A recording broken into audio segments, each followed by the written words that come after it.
What's up fellow nerds, I'm your host Dr. McKay and welcome back to my channel. This video is going to be of the much asked for breakdown of the Wraith Hive ship. Like always, I will be covering the history of the ship and covering all the specifications I can in this video. I also changed up the layout of the video by removing the text box on the left, as I feel it is redundant for the videos going forward. But let me know your thoughts on this, and if you enjoy the content, feel free to like, comment and subscribe for more. And with all that said, let's go. So starting off, there's not much really known about the history of the Wraith Hive ship, so it's down for us to speculate and theorise about its history using the information from the show and the legacy novel titled Secrets. So with that said, there are two histories behind the Wraith's emergence. The first is from the show's canon, stating that the Wraith came about from the evolution of the Erator's bug, feeding on the new humans of the galaxy, and in turn evolving and adopting certain characteristics from the humans they fed on, eventually leading to the humanoid Wraith, and from there over the next 100,000 years became advanced enough to fight and wage war against the Lanteans. However, in the legacy novel Secrets, the Wraith were actually created around 900 years before Atlantis was abandoned by the Lanteans themselves. In an attempt to make themselves immortal in the case Ascension failed them, the Lanteans began an experiment in a science facility on a remote frozen planet where they experimented on 100 human men and 100 human women gathered from around the galaxy. This was to try and create immortality for them, and in these experiments the Lanteans created the first Wraith.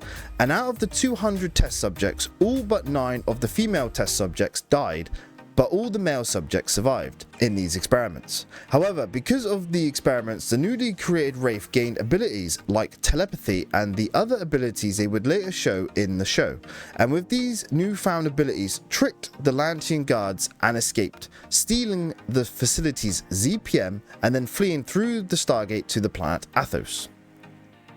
The Lanteans tried to chase them down and destroy what they created, but in the end the 109 new Wraith avoided capture, and the 9 female Wraiths would go on to become the first Wraith queens and start to breed and grow the Wraith species. From then on, they stole Lantean ships and technology, learning from their creators and eventually building, or should I say growing, their own ships. So in this story, the Lanteans were directly responsible for the Wraith's emergence. That is crazy, innit?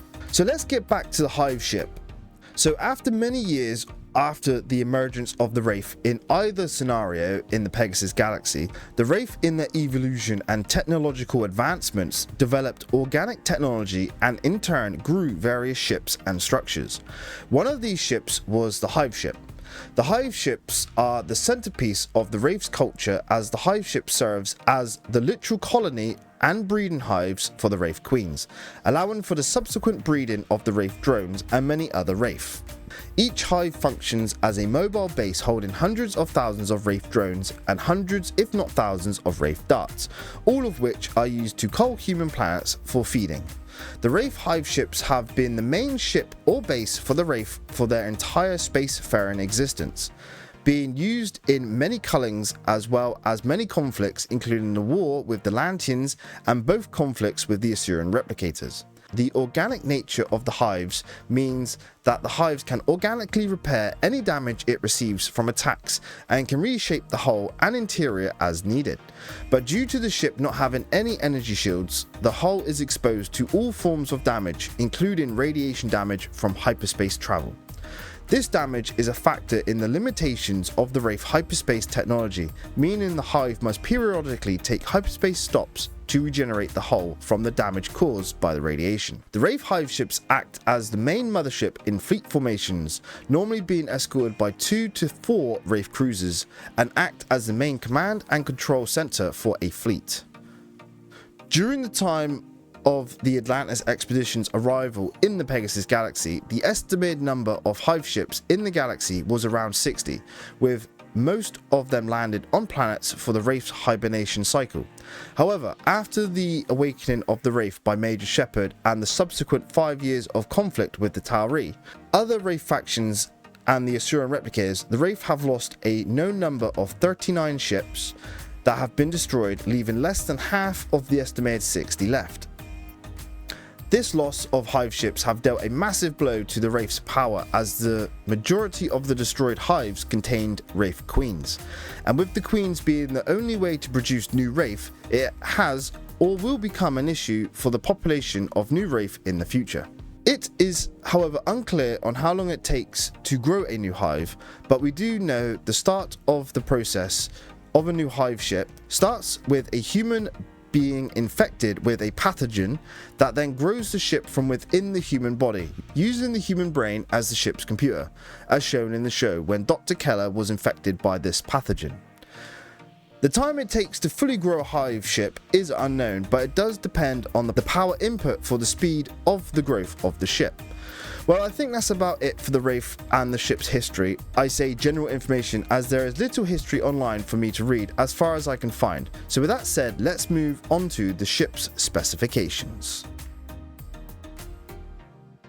So starting off, I want to talk about the size of the Wraith hive ships, but like with the history, size information of the hive ship online is hard to find. What I did find gives me enough information to give a rough size estimate of the hive ship, so let's break it down. There are many conflicting sizes online for the hive ships, with sizes coming in at 5 kilometers to 30 kilometers long, but these in my opinion are far too small or too large for the ship given what we see on screen. So the best estimate I found online was stating that the hive ship is around 13 times larger than the BC-304 Daedalus class Tauri ship. So using math and the 700 meter Daedalus as a reference, we can say that the Wraith hive ships are around 9,100 meters long and somewhere around 5 to 6,000 meters wide. But these are estimates using the 700 meter 304 as a scale, with the hive being 13 times larger. Here are some visuals of the hive with Atlantis and an Aurora class Lantean warship for scale, so you can see what we're dealing with. But this is just speculation, as I cannot find any solid information online about the size of the hive. So please leave your thoughts on this, as I would love to debate this in the comments. Up next, let's go over the ship's technical specifications, starting off with the engines. So for the engines, the Wraith hive ships have 3 main engine types. The first ones are 4 atmospheric thrusters for atmospheric flight and landings on planetary surfaces. Up next are the 8 main sublight thrusters located at the rear of the hive. These engines provide the main thrust for the hive ship in space. The last engine is the Wraith hyperdrive. The Wraith hyperdrive is an interstellar drive with varying limitations, one being power generation. This, combined with hull damage due to subspace radiation, means the time a hive ship can remain in hyperspace is very limited, resulting in the hive ship doing what is referred to as a hyperspace pause to regenerate the hull. Also to note, the Wraith hyperdrive subspace frequency is the same or very close to the subspace frequency used by the Stargates, as seen when the Altera device was used. This similarity in frequency makes me think that the Wraith hyperdrive technology is derived from the studying of the Stargates in the Wraith's early technological development. So up next, let's discuss the ship's hull. So like I've mentioned before, the Wraith grow their ships using living organic technology, meaning the hive's hull is alive to a point. The organic nature of the hull gives the hives unique properties, which include self-repair or hull regeneration to damaged sections during combat, and the ability, if given enough power, to grow the ship's hull and make it extremely denser to resist the damage of even the Asgard plasma beam weapons used on the 304.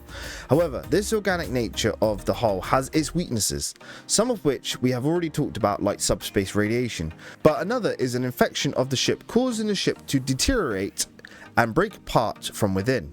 This was shown in the show when Todd's hive suffered from a disease after he and his crew took a version of the retrovirus and, due to going into stasis, shared the disease with the ship, causing the ship to break down.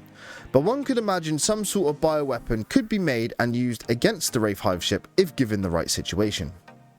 For defense though, the hive can emit an electromagnetic static field to prevent the use of transporter beaming technology being used against them. And lastly, the hive ship doesn't use any energy shields for defense. However, in the 4th book of the legacy novel Stargate Atlantis, The Furies, Dr. McKay, being a transformed Wraith, was able to give a Hive ship shield technology, allowing the Hive to go toe-to-toe with both the Daedalus and the George Hammond in battle. However, the Wraith would ultimately abandon the shield technology due to the limitations of the shield and the inefficiencies in power generation to maintain the shield for a long duration. Which brings us to the Hive's power supply. Not much is known of the Wraith's power generation technology other than it's a mix between organic and energy crystals. The power generation of the Wraith is one of their biggest weaknesses as it is very inefficient, and due to this the Wraith have sought out ZPM modules from the Lantians to help power certain technologies, some of which are the Wraith's cloning facility and the occasional Hive ship. This use of ZPM allows the Wraith to mass produce Wraith drones and to grow a Hive ship to an extreme size with an incredibly dense hull, a more efficient hyperdrive, extremely powered up weapons, and with incredibly sensitive sensors which can detect a cloaked pole jumper. But due to the scarcity of ZPMs in the galaxy, this is a rare occurrence, thankfully. So next, let's talk about the Hive sensors and control systems.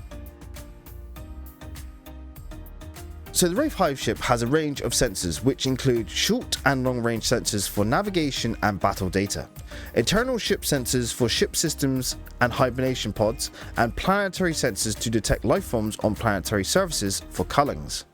The Hive control systems are a mix of organic control consoles scattered around the ship and the main bridge consoles for the ship's flight controls. The ship uses a mix of manual and mental controls for flight using a Wraith neural interface. However, it requires someone to have Wraith DNA to operate the ship's main system, so not just anyone can operate the ship. Even for the size of the Hive ship though, the Hive can be piloted by just one person if the need arises. So next, let's talk about the Hive's weapon systems.